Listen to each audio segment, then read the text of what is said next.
What's going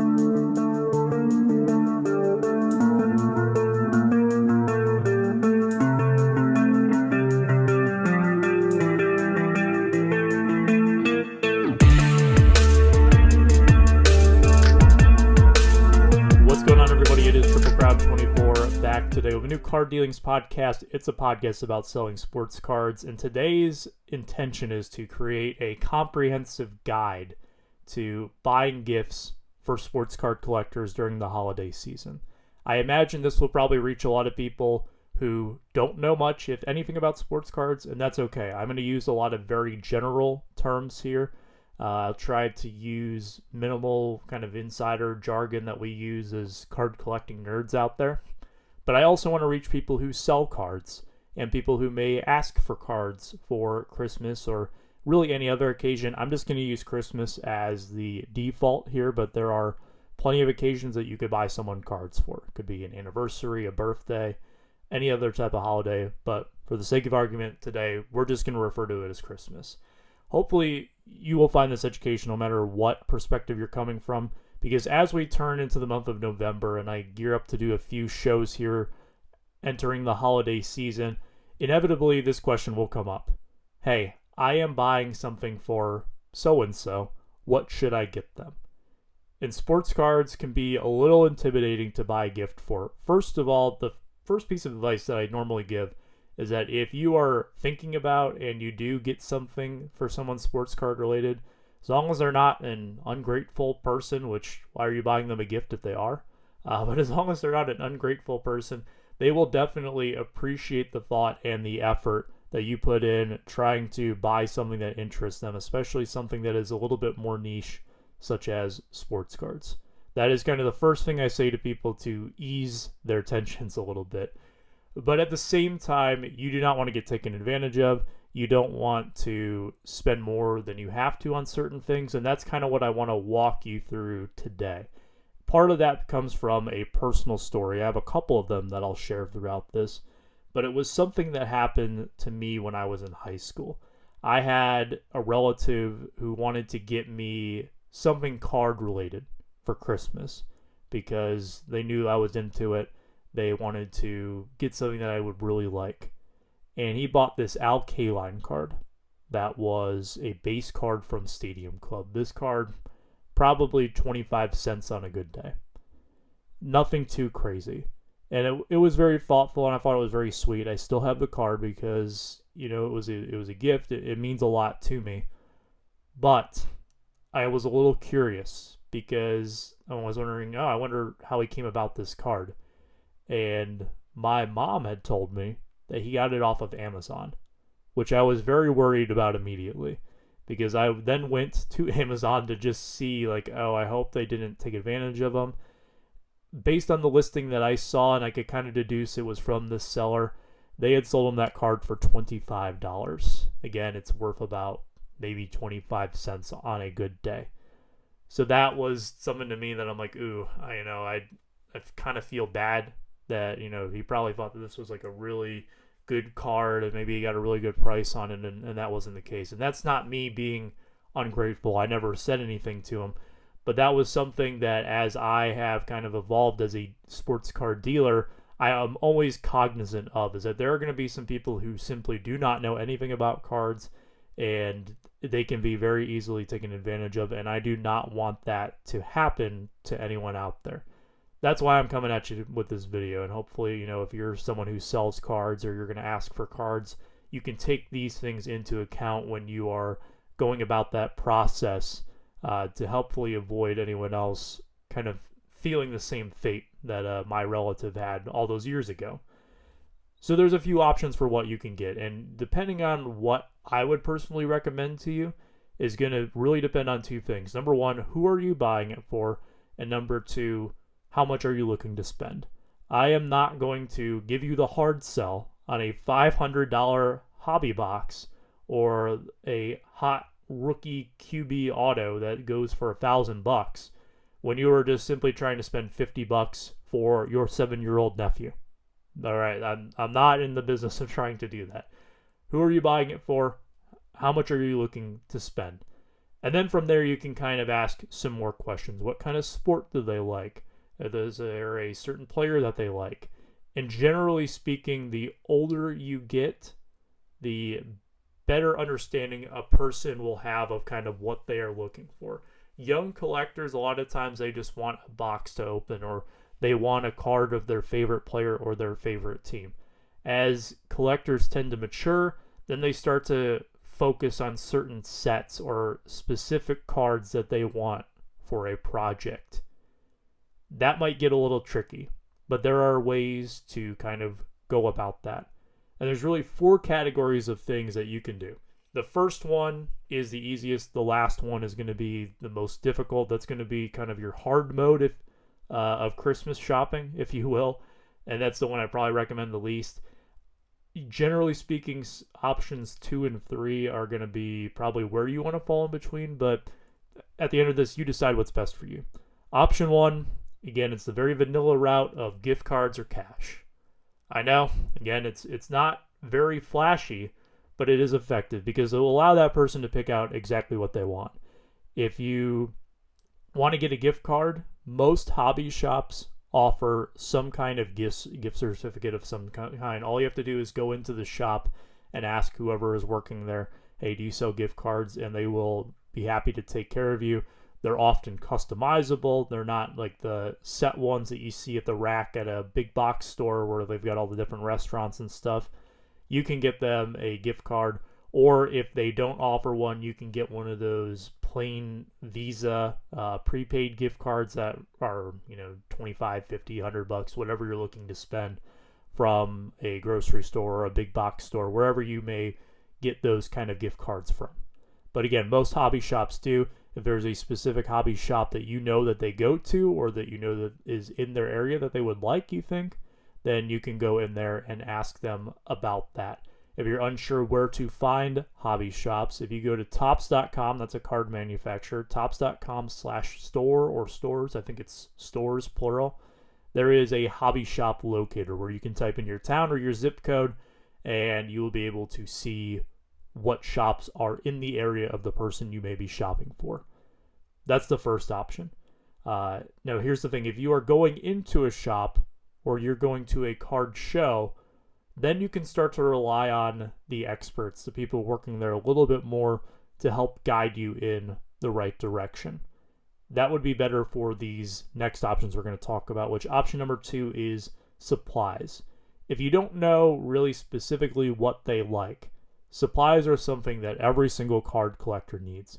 We're in constant needs of magnetic holders, top loaders, penny sleeves. It's a little more personable than I would say a gift card or cash would be, but it's also nothing that's crazy exciting. These are more practical gifts. I would say there's maybe one exception to that, and that would be a Zion case. If you're not familiar, it is a kind of like a briefcase that is meant for carrying sports cards. The brand Zion is the most popular one. There's another brand, BCW, that makes them. Topps, the card manufacturer, I believe they also make them as well. And then there are various other companies, but the ones that you are probably most likely to come across in, say, a brick and mortar store, or if you're going to go order them online, would be Zion branded cases. Their prices will range depending on how large of a case you want. I would say you're going to spend anywhere from $75 to $200 on one, again, just depending on the size, and perhaps the special edition ones that are certain colors or they have a team logo on them. Those are going to be your higher end ones. They're going to run you a little bit more.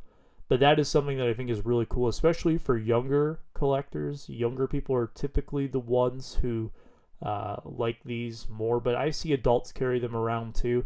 But it's definitely, I think, a very safe bet if you are shopping for someone who is a teenager or someone who is in college or maybe a recent college grad. That type of age range, that would be an ideal gift for. For older people, I don't know. If I got a Zion case, I would be very pleased with that. I'd be pleased with anything, but I would be very pleased with that. I think it just depends on who you're talking to, and maybe you'd have to kind of snoop around and find out if they already have one or not.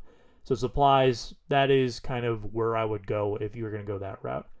Then it starts to get even more personal. If you want to go into option 3, this is what I feel is the most popular option if someone is not buying someone a gift card, they want to actually get them something. This is the third one, and that is wax, as we call it, which is just sealed product. It's boxes of unopened cards. Where can you get it at? There's several places. There's the big box stores. You'll normally see them there. Now, typically, due to the scalping that goes on at big box stores, you're probably not going to find the best products there. You're probably not going to find any product there if you're someone looking for a Pokemon person. That might be really tough sledding. Your best chances, if you're going to go to a physical location, would be go to a LCS or LGS, which stands for local card store or local game store. Again, if you want to try to locate one for an LCS, you can use the Topps website, local game store. I would just recommend typing in Pokemon cards or Magic the Gathering cards. And usually in Google, it will pop up with stores that carry them, and then I would give them a call, just make sure that they do. Sometimes certain sports card stores will pop up saying that they carry those products when they don't, or their selections may be very limited. So if it's a shop that's a little bit more of a drive for you, that might be something that you want to call up and confirm, and then hopefully the person over the phone can kind of give you an idea if it's going to be worth your time or not to come into their store. If you're not doing that, if you don't want to go anywhere and you want to shop online, there is what we kind of call the big 3 of online sports card sealed product. That would be Dave & Adams, Blowout Cards, and Steel City Collectibles. They are kind of your industry standard, if you will, for sealed product. A lot of the market is dictated around what they have the boxes listed for on their respective websites. You might be wondering, well, don't the manufacturers post it on their websites? Yes, they do. They do post sealed product on their websites. In fact, it's usually much cheaper. The problem is that by the time I have finished a sentence, if they put it on the website when I started the sentence, it would already all be gone. That's how quickly it goes. And you will not see it for that price again. So unless you have the bots working or you are extremely quick and you get very, very lucky and you time it extremely well, I would not count on that. These are going to be the things that are more in line with what you can expect is going to be an LCS or shopping online with one of those 3 companies that I mentioned, Dave & Adams, Steel City Collectibles, or Blowout. You may also find sealed product at card shows as well. The difficulty with this is that oftentimes the vendors at card shows do not have a direct allocation, and their wax will be priced a little bit higher, but you can still find it at a show as well. So that's where you can go. What kind of product you like is going to depend on kind of what is your style of collecting. So if you have a younger collector, for example, again, you're not spending $1,000 on a high-end hobby box of, I'm trying to think of a high-end brand like Impeccable or something for them, most likely. I find that typically the younger you go for gift giving, it's more about the number of cards and the opportunity to just pull any card of their favorite team or player. As you get older collectors, they tend to want better cards. They have a more of an acquired taste. They know what they like. They're looking to pull something that is valuable or that they think is really cool. And that might mean it's a box and only has 6 cards in it. And I know sometimes people will be like, oh my gosh, this box is $400 and it only has 6 cards. Yes. Let me introduce you to Topps Dynasty. It's currently on the secondary market for over $2,000. You get 1 card. That's it. 1 card. So yeah, the number of cards isn't always necessarily very important because a lot of times the packs that have a lot of cards in them are going to be the ones that have a lot of base cards, which really aren't worth too much.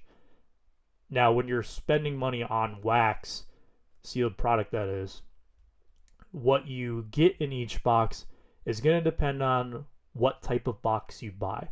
There are different levels of boxes. And I'll kind of throw around some of the terms here. So you might have what we call a pack. That is a single pack. It's a little, plastic, cellophane, whatever thing. Wax pack if we're talking older cards. That is the smallest unit that you can go. Then you have a blaster box. This is going to be maybe the size of a small glass of water up to a large glass of water in size. They're typically going to range anywhere from $20 to $100, depending on what type of product it is and how hot it is. Then you have something that's called a mega box. This is a blaster box that's a little bit larger. These $100 probably. On the low end ones, $50. On the higher end ones, $150. Typically speaking, again, these are not set in stone. There are products that go above this. It just depends on what it is. And then you have a hobby box. These are kind of your top tier. These come in cases, so you might hear a hobby case. These are boxes where typically you're going to see guarantees. So on the side of every single box, there is something that the manufacturers will put on there to kind of tell you, all right, what are you getting out of this? What are you looking for in this? Typically on a blaster box, it is going to be a parallel card of the regular cards that you can only get in that blaster box. They typically don't hold too much value. If you get one of the top rookies, then, it is what it is. They're better for younger collectors, I would say, usually, or if it's someone that you're not looking to spend a lot of money on, I'll just be honest. The blaster box is probably the way to go. So, for example, I might say that you might find 4 pink parallels in a blaster box. A mega box is something where sometimes you are guaranteed to find an autograph or a memorabilia card. Normally, it is the latter over the former. But some also don't have that. They also have exclusives in there. It's, again, somewhere in between a hobby and a blaster box. And then a hobby box is typically where you're going to start to see more of those guarantees. So I might say find 2 autograph cards per box on average. You can expect to find 2 autographs in that box. That on average thing is just to kind of cover their butts at Panini and Topps. And if there was ever a case where you were shorted one, then you can talk to customer service. But the collector in your life, they would handle that. You wouldn't have to worry about that. Just as long as maybe you kept a receipt handy. That would definitely be helpful for them. So yeah, when it comes to sealed product, there's going to be a lot of selection, especially if you go into a hobby store. What I would recommend, again, is that you want to talk to the person who is working there. I would give them the same information that I kind of asked to you earlier on. Who are you buying this for? If it's a kid, how old is this kid? Do they kind of know a lot about cards? What are they kind of into? What type of sports do they like? Is there a certain brand that maybe you've heard them talk about? These are all the questions that I normally ask someone if they are looking to buy sealed wax. Also, the same question that I look to ask someone in the 4th category, and again, this is kind of expert mode for gift giving, and that would be singles. This is mostly what I deal in and what I have the most experience with at card shows.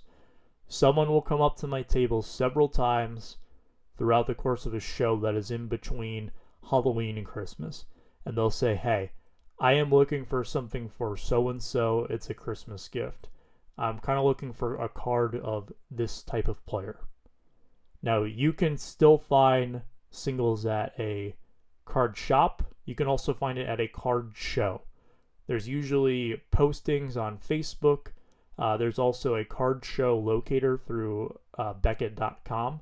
Not every single show is posted on there, but definitely a lot of the larger ones are. There's also posts on Facebook usually. I know in the state of Ohio, we have a page that's called Ohio Sports Card Shows. You can go on there. All of the promoters of the shows post when they are. Most shows that you're going to be going to are free admission, so you don't have to pay anything to get in. At most, you might pay $10 to $20 if it's a larger show. But then there will be plenty of vendor tables set up. Some of these people will run online stores. Some of these people will run in-person brick and mortar stores.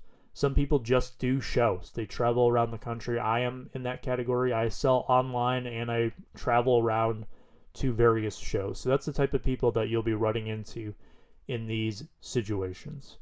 So when you're going in and buying singles, why I say this is so difficult is because, again, card collectors, we can be kind of picky at times. And there is a lot more variance in single cards. There are times where people are shocked that I have a card that looks very similar to another one in my case. One of them's $100 and one of them's $250. Well, why are they so different? Well, this one's a different color than that one, or this one's numbered differently than that one. This one is an on-card autograph versus a sticker autograph. And if what I just said is already sending you in circles, then you understand my point, is that it can be very difficult. I'll tell another personal story. One of my personal collection projects is something that I call my 2020 Prism Blue Ice set. It is a specific football product from a specific year, and I am trying to get the blue ice version of each card in the set. And there's 400 of them in the set.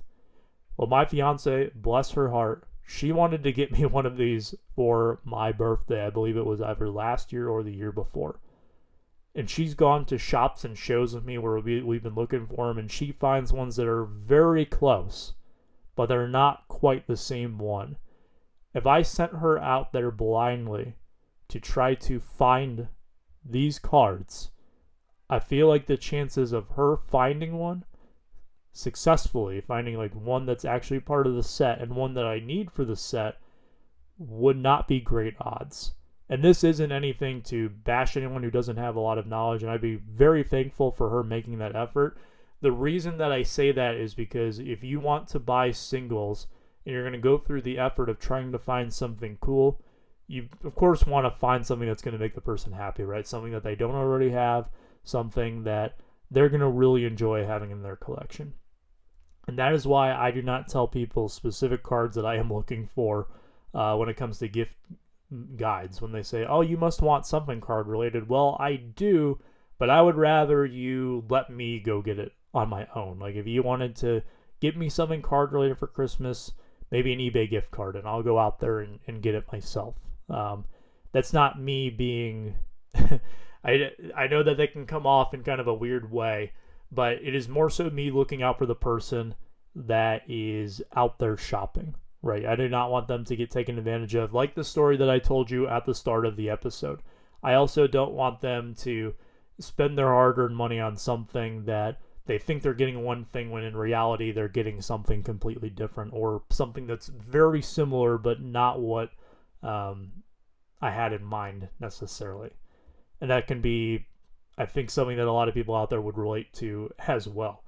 So when you are shopping for cards, I would say it's better to go vague. If you are looking for a Jamar Chase autograph card, be vague with it.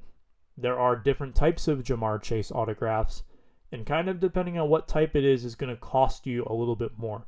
If it's from a licensed product, that means it's a card that has the Bengals logo on it. That is probably going to cost you more than, say, a non-licensed one where it's kind of him in a whited out generic jersey. An on-card autograph where they actually sign the physical card is probably going to cost you more than a sticker autograph where they sign a sticker that is placed on the card by a manufacturer. Likewise, a card that is graded by a reputable grading company such as a PSA, a BGS, and SGC, in a 10 of that card is going to probably cost you more than a raw ungraded copy of it, or that copy in a 9 and 8 or whatever grade it may be. Again, a lot of different factors that are kind of weighing in there, and that is something that I would say you kind of have to then trust the experts a little bit.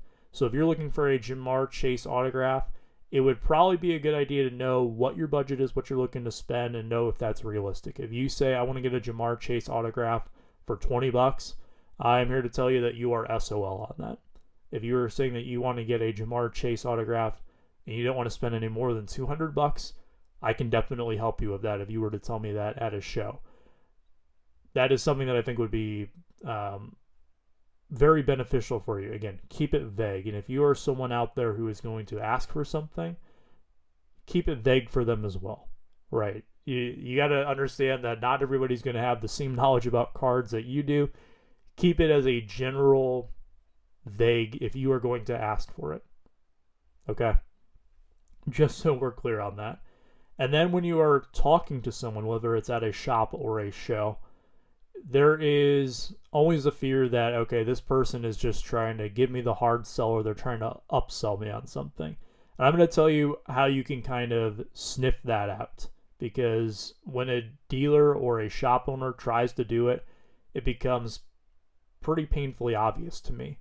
Number one, to me, this is the biggest red flag when you are shopping, is that they try to sell you something that is not what you asked for. If I said, hey, I'm looking for a Jamar Chase autograph. Well, I don't have one, but I have this T. Higgins autograph. It's $400. It's a 1-of-1. It was, and they go on and on and on. If it's not what you're looking for, keep shopping. There are other shops out there. There are card shows out there. There are online avenues like eBay that you can go on and try to search for something as well. So you don't have to settle for whatever they are trying to offer you. Number two is that they are preaching to you about the value of the card. And this is something that I will bring up, is that I think that this card is a good value for this price.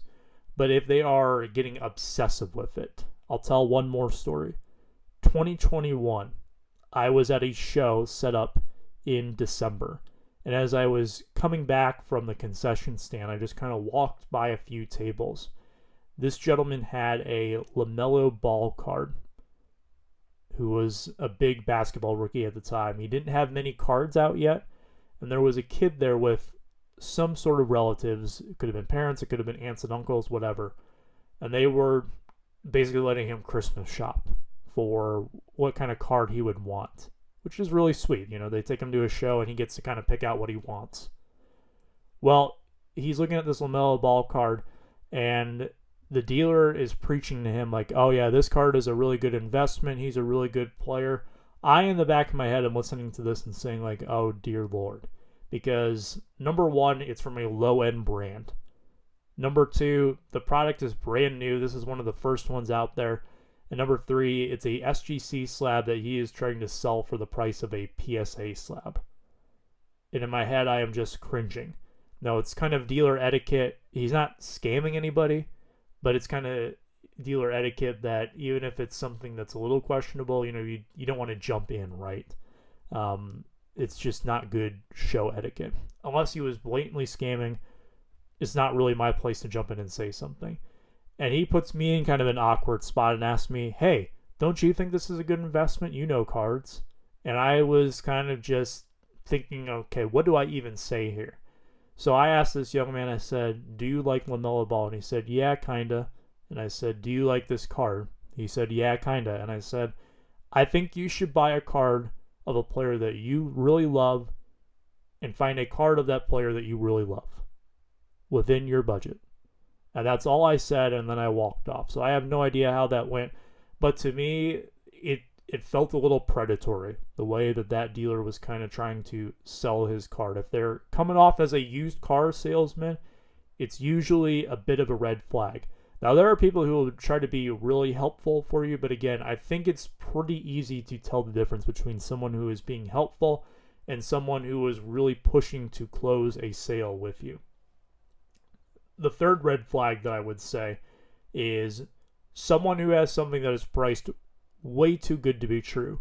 If you are looking for a Jamar Chase autograph in a Bengals uniform and you're at a card show, all the tables have them for $150 to $200, and all of a sudden you see one that's $10.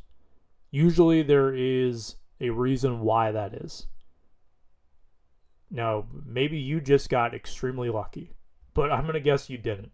There's probably a reason. So if it's too good to be true, it probably is, and that is my advice in that category.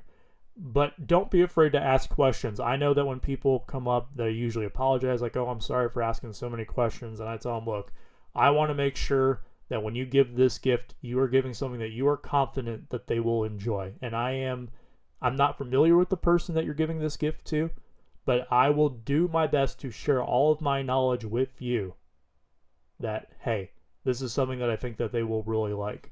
It's the same thing that I do when I shop for my fiance for her birthday or for Christmas. Usually if it's something clothes or fashion related, I am not the most fashionable person. In fact, I'm probably the least fashionable person. If you ever see me around a show, my wardrobe consists of black or khaki shorts or pants, and then my Triple Crown shirt or hoodie. That is pretty much the extent of my fashion. So I will normally ask her friend or perhaps her mom about, hey, what do you think about this? Do you think, and I kind of have a good idea for what her style is, but if I want that second opinion, I will go to them. If I am buying something that I am just not very familiar with, I will ask the person there. For example, I've bought jewelry before. I will lean on that sales clerk to kind of walk me through it. I'll kind of tell her, hey, this is kind of what I'm looking for. This is kind of what I'm looking to spend. Help me out a little bit. And again, it's kind of one of those things where I can tell if I am being upsold. Thankfully, I never have been, but most of the time when I'm there, I get some piece of knowledge that helps me make my decision that I probably otherwise would not have without the help of the sales associate in that case. Lean on these people, but know the red flags when someone is trying to upsell you on something. Where should you avoid buying cards from? Number one, Etsy. Do not buy things off of Etsy. These are oftentimes you'll find custom cards that are fakes that are being passed off as real. The other place that I see this a lot is at flea markets. I would very highly advise against buying single cards at flea markets. There are a lot of times that I will see fake Pokemon cards either on TikTok videos or I've seen them in person. I've seen them walk into shops where you ask the person, where did they get them from? It's almost always Etsy or at a local flea market. It's a lot more common, I would say, in Pokemon cards, but there are certain sports cards too that can be faked. You do not want to buy a fake card. It is probably one of the worst feelings. It's probably not a great feeling for the person that you're giving it to either, because they're probably going to feel bad that you spent your hard-earned money on a fake card. Facebook Marketplace is also a place that I would probably avoid. There are Facebook groups for buy, sell, trading cards. And you know what? They are usually pretty good if you know what you're doing. But I don't think you need to spend all the time digging through Facebook groups to try to find a Christmas gift. It's just my opinion. But Facebook Marketplace, I find that a lot of the listings a lot of times are not great. I would not really recommend shopping on it. So stick local. Ask the experts. If you go to a local card shop that seems like it has a lot of good reviews and the people there when you walk in are helpful, if they don't seem like they're trying to upsell you on something, they're asking questions and they're receptive to your questions, they're not getting annoyed that you're asking them, well, what do you think about this? What do you think about that? Those are the people that you want to deal with. If it's someone who is just trying to push a sale and get you out the door or get you away from the table, don't give them your business. There are plenty of good people in the sports card realm that are willing to help you out. And if you are one of those dealers who is having someone come up to you, think about what you would tell someone if you were receiving a gift for Christmas, birthday, whatever the occasion is. And try to ask those questions to better understand the collector in their lives that they are buying for. I think just kind of putting yourself in those shoes and also thinking about it from your own perspective, what would you do or what would you ask for, will go a long way in being able to help find them something.